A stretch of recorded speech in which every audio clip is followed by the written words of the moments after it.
Okay, now it's 1 p.m. Pakistan time now. Assalamu alaikum, ladies and gentlemen. Welcome aboard. This is Claire from New Venture Corporation, the organizer of today's webinar. Pakistan is endowed with abundant solar resources, but there lies great untapped potential for the whole country to meet the nation's electricity generation demand. Meanwhile, the government is dedicated to increasing the share of clean electricity in the national energy mix to 30% by 2047. So today we gathered here to listen to the solar industry players' insights about this emerging market. First of all, I would like to give a brief introduction of our webinar and a big welcome to our speakers for today. They are Mr. Irfan Yusuf, consultant from National Electric Power Regulation Authority, and Mr. Lin Chongbo, head of product and marketing from China Solar APAC, Mr. Mohammed Shahzaid, country sales manager from Pakistan of China Solar, and Mr. Mohammed Saqlain Arshad, senior partner from Saqlain and Hussein, and Mr. Faiz Mohammed Buta, CEO from Tikva Consulting, and Mr. Mohammed Fahim Ashraf, CEO from Zeus Energy, and Mr. Mustafa Abdullah, founder and CEO from Moro Power. And last but not least, we have Mr. Sulaiman Ur Rahman, CCO from Real Energy. Now, let's run through the agenda of today's webinar. First, we will have a 25-minute plenary speech by Mr. Mohammed Saqlain Arshad with topic Process for Solar Project Development and FDI Requirements in Pakistan. Then China Solar will bring their latest technology showcase with topic How does high power output modules reduce project LCOE? Next, Mr. Irfan Yusuf will deliver the speech, Shifting to Green Power, Pakistan Solar Energy Market Status Quo and Forecast. Last but not least, there will be a 15-minute panel discussion with topic Opportunities and Challenges, Solar Energy Development in Pakistan. The organizer of today's webinar, New Venture Corporation, is dedicated to supporting investors and developers for successful business activities in the Asia-Pacific renewable energy sector. Our footprints cover Asia-Pacific countries such as Vietnam, Philippines, Thailand, China, Australia, Malaysia, Singapore, and some Middle East countries, also South Asia countries. And we would like to express our gratitude for the support from our sponsor, China Solar. Before starting the webinar, I would like to introduce our attendees with some housekeeping notes. If you experience any technical issues or have questions for our speakers, please use the below Q&A box. Now let's welcome our first speaker today, Mohammed Saqlain Arshad. Mr. Mohammed Arshad has over 18 years of experience and has spent more than 10 years as lead legal consult advisor to Great Algon Solar Power, National Electric Power Regulation Authorities, Securities and Exchange Commission of Pakistan, and the National Commission and Dispatch Company and Punjab Privatization Board. Now he's the senior partner of Saqlain Hosni. He successfully assisted the board in completing the due diligence of the 100 megawatt solar power project and finalizing the private sector participation plan. And he carried out the legal due diligence for a Singapore investment company to implement a distributed generation solar power project in Pakistan. He gave legal opinion to cover the complete process of promotion and a company and on regulatory requirements, permits, and consent required to set up a distributed solar project company in Pakistan. Also, he reviewed of regulatory region, including rules related to net metering rules and applicable rules and procedures for the distribution solar project in Pakistan. Now let's welcome.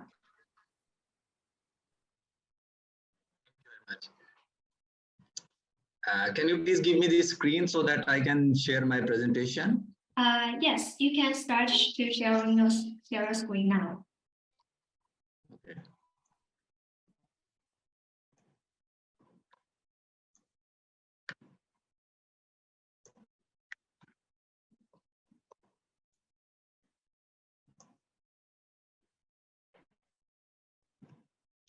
Okay, Bismillahirrahmanirrahim.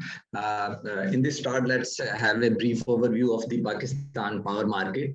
Currently, the policy making is with the federal government on the federal level, because all the distribution companies and the national transmission company is owned by the federal government. So the policy making regarding the federal projects is regulated by the federal government.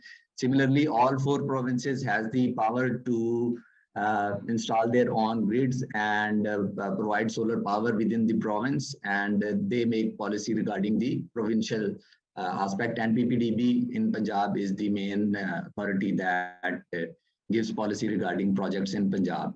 At the regulation level, we have NEPRA, that is the electricity regulator in the federal government. And because we are talking about the solar power projects specifically, the policy of the federal government is alternate renewable energy policy 2019. The system is operated by the NTDC, which basically do generation and transmission scheduling and commitment and dispatch, and the NTDC also does system planning and long-term capacity matters. And K Electric is a privatized entity. K Electric does the same what NTDC does for the federal. The K Electric has the geographical area in Karachi. Then we see the generation segment in Pakistan. There are few generation companies. These are owned by the federal government. Then we have IPPs. And in the solar sector, we have 430 megawatt grid connected solar power that is located in Qaid-e-Azam Solar Power Parks, 400 megawatts, and there are two other projects consisting of 18 and 12 megawatts. That collectively makes 430 megawatt. Then as per the 2019 policy, the figure which is given is 2,500 megawatt PV that has been imported until 2019. Probably that the figure has been increased. Now we are sitting in 2022, and the net metering aspect is also very pivotal. It is increasingly very rapidly. As of today, 419 megawatt solar power is being injected through net metering. So then we have the main company. The transmission is done by the NTDC. Distribution aspect is being done discos in largely area of Pakistan. Then I have already explained K Electric, and there are few private discos. Then we have a new regime. NEPRA is trying to open the market from single buyer to multiple buyers and sellers regime. We have competitive trading, bilateral contract market. It is being run for 6 months on test basis. The idea is that through open access, the power plants or the generators or the traders should have the option of selling the power to a remote purchaser, or through the use of system or wheeling from the discos. I will explain it in detail what are the probable challenges under the CTBCM the sector is facing. Then renewable energy projects are regulated by the Alternative Energy Development Board. Precisely, I will explain the salient feature of NEPRA Act. From 1997 till date, there is a major amendment made in the year 2018. And according to that, from next year, we will see that the generator would not require a generation license from 2023. Then the Act envisages that there should be multi-buyer and multi-seller framework in power. The competitive bidding has now been introduced rather in the ARE policy 2019. It is mandatory for NEPRA to follow competitive bidding process before allocating generation segment to the IPPs or new generators. Then there has to be provision of non-discriminatory open access.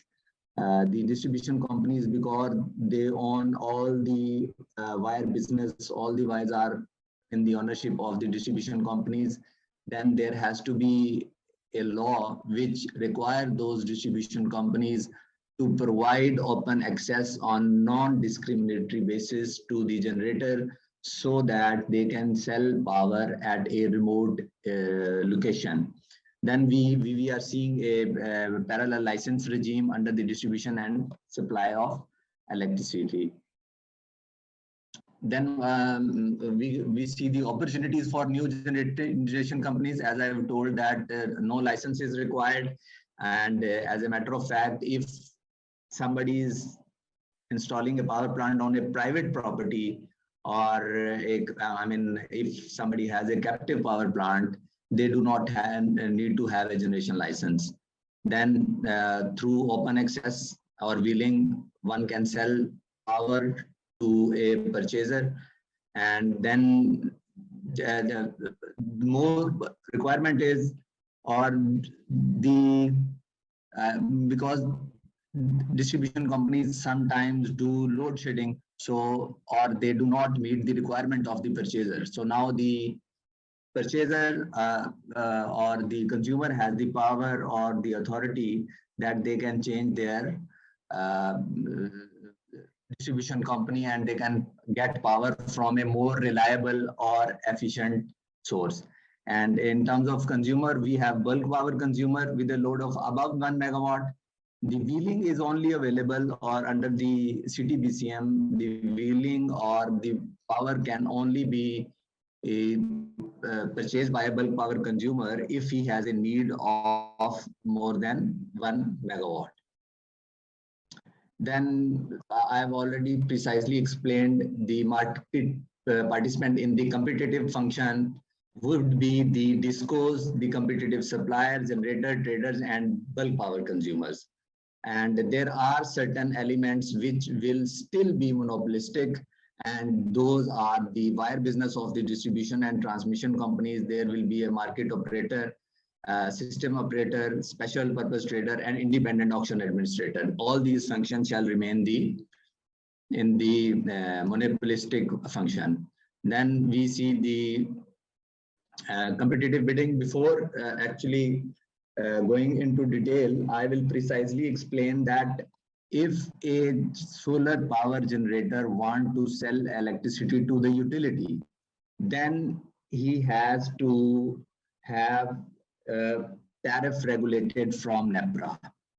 So the NEPRA Act, it is the basic feature or the characteristic of the NEPRA Act that any power which will be sold to the utility or the general public get power from a source, then all such power will be regulated and the tariffs will be determined by NEPRA. So the rationale or the logic behind is that any consumer, a residential or maybe a commercial, once he get the power from the utility, which under the constitution has the basic fundamental duty to provide electricity to every citizen of Pakistan. Therefore, this tariff is regulated by the NEPRA. However, if we see the other aspect, that is the open market or the bulk power consumer or the private consumer who by their own choice want to buy electricity from a generator, then NEPRA would not regulate this tariff. Meaning thereby is, because the bulk consumer is now at his own choice making a commercial decision to get an efficient or a reliable source of power, then in that scenario, NEPRA would not regulate the tariff. The wheeling charges, the cost, cross subsidy surcharge, or any other additional surcharge, which I will explain a little later, these are still be regulated by NEPRA. But as far as the energy cost is concerned, if a generator sells the power in the open market, that tariff would not be regulated. Similarly, we have net metering and off-grid segment, which is I have told that there are 420 megawatt or 419 megawatt so far has been injected in the grid. Then lastly, solar has a great potential in view of the fact that the cost or price of the solar is increasing day by day, and we have a large segment of power plants which use oil. So the cost of electricity is largely increasing, and thereby making solar more viable option for the market. So competitive bidding, as I've already explained, that all the power which will be sold by the solar power projects by following the ARE policy 2019, it has to be through a competitive bidding. I have set out the process which is has been taken from NEPRA Act, the competitive bidding regulations, as well as ARE policy. I have also given link at the end of this presentation from where you can get all the these documents downloaded. Then we precisely see the procedure of competitive bidding. Before initiating the bidding process, RFP shall be approved from NEPRA, the request for proposal document, or there are bidding documents which have been prepared by the AEDB. These documents have also been reviewed by NEPRA, and these are available now for conducting a competitive bidding process. And then the bid should clearly indicate the details of the plant according to the type and technology. And the most relevant fact is that NEPRA shall give a levelized tariff to use as a benchmark, and probably it will be the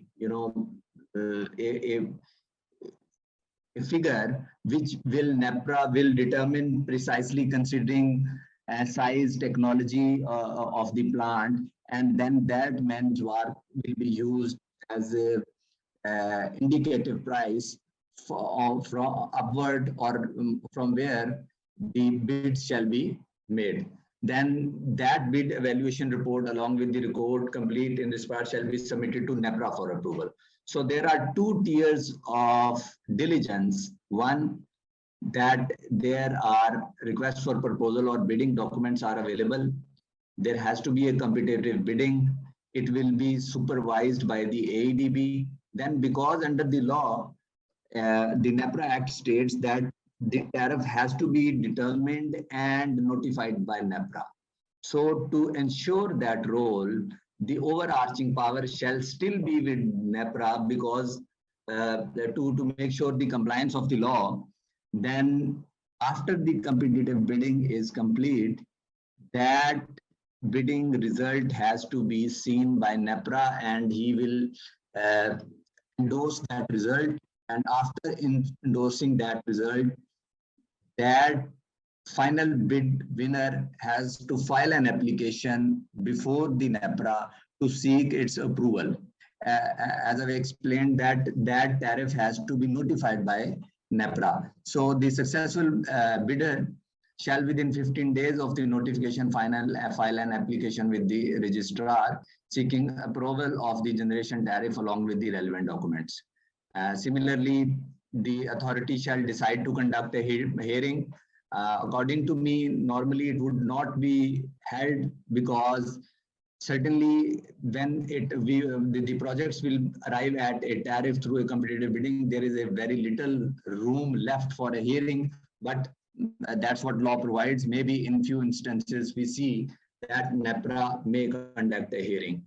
Then after that, the NEPRA will grant approval for the application or decide otherwise. So because NEPRA has the authority, if they see that the tariff arrived at even after competitive bidding is not prudent, then they might reject that tariff.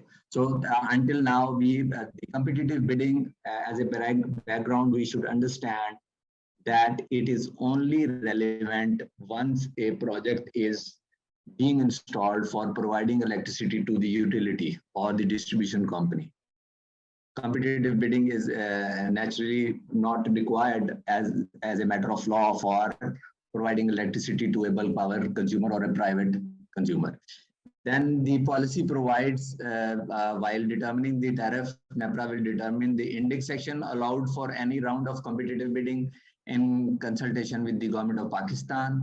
That will be specified in the bidding document. So for the foreign investor, they have the indexation to a foreign currency, of course, US dollar, the pound and yen, etc. This is given in the policy, and NEPRA is bound to follow the policy of the government. Then we see the sale of power to bulk power consumer through open access.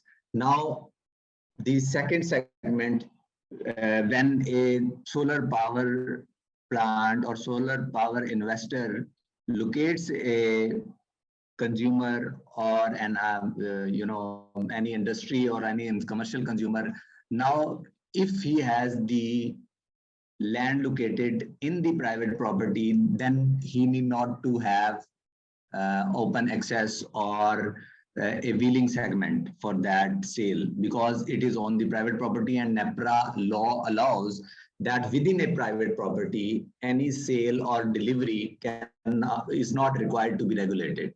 But if a purchaser is located on a remote location, then the option is to have the wires available under the open access. And these, as I have explained, that the competitive trading bilateral contract market is being established on the premise that the generator as well as the consumers, even if they are located remotely, they can enter into the energy purchase agreement, and similarly at the same time they will enter in the wheeling agreement with the distribution company. So far, as far as the legal framework is concerned, everything is available, but there are few challenges we see in the market, and there the developments are coming slow for these three reasons I'm going to explain. One is the loss of high value bulk consumer is the primary reason for this resisting to wheeling by discos. And the natural reason is these bulk power consumers are the price consumers, so discos are not ready to lose them. They have to be, in the future, they have to become more efficient to retain those consumers. But so far, their concern is that they want a cross subsidy surcharge. So cross subsidy surcharge is that few industrial and commercial consumer pay a higher tariff than a residential consumer.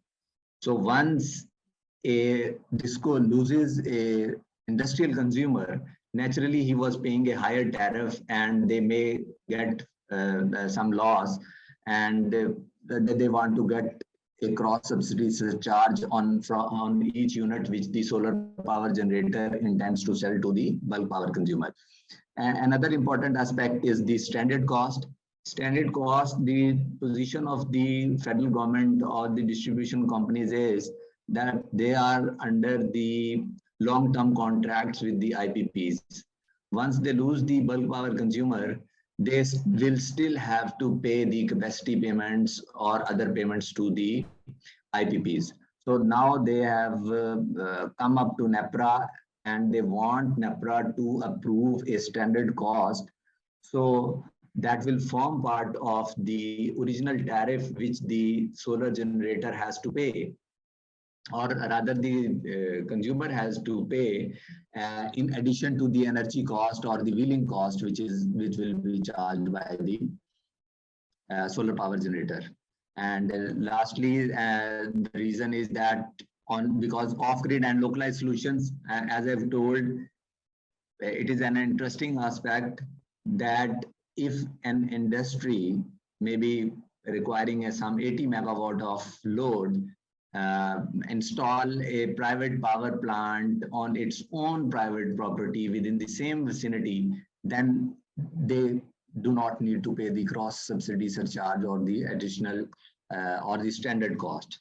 So this segment also gives reason to the discourse that they are still pursuing very hard with NEPRA, that there has to be a cross subsidy surcharge and other charges ensured so as to safeguard their own economic viability.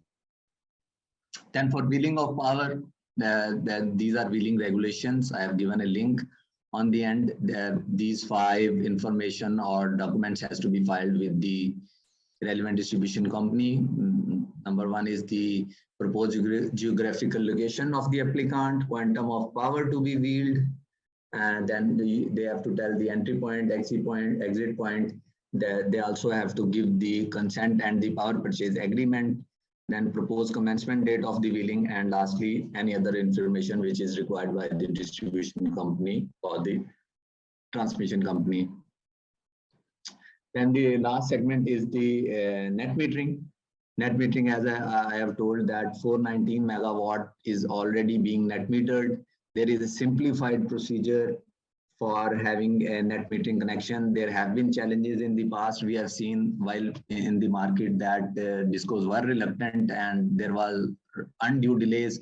But now we see that net metering connections are being given on regularly basis.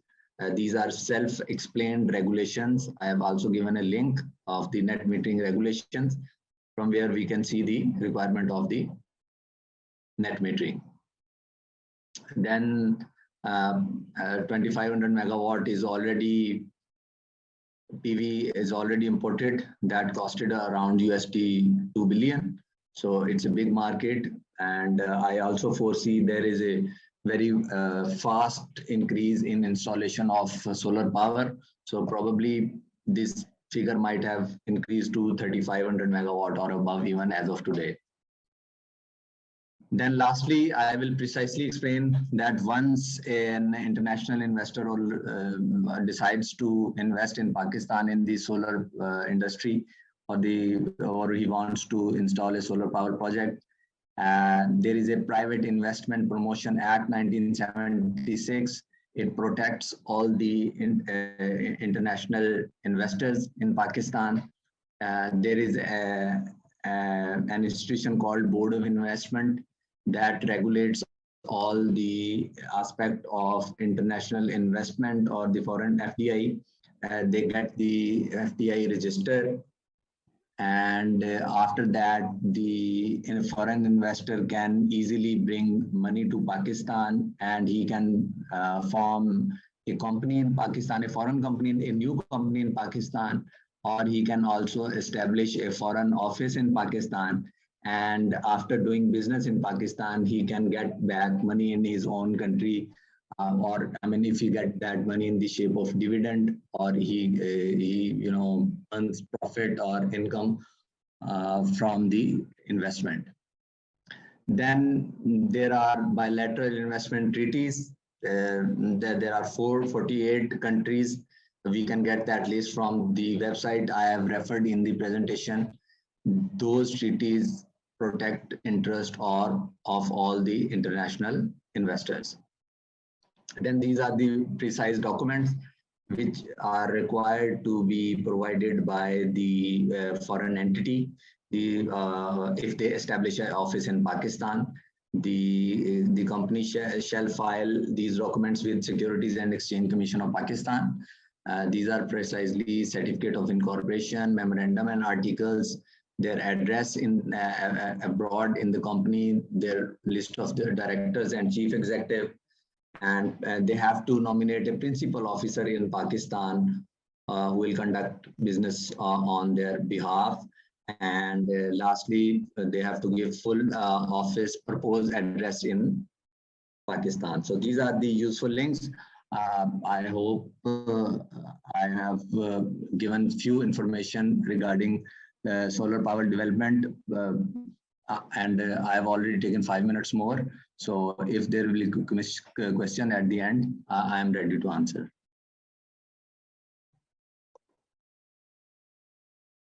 Thank you so much. Thank you for Mr. Akshar's grateful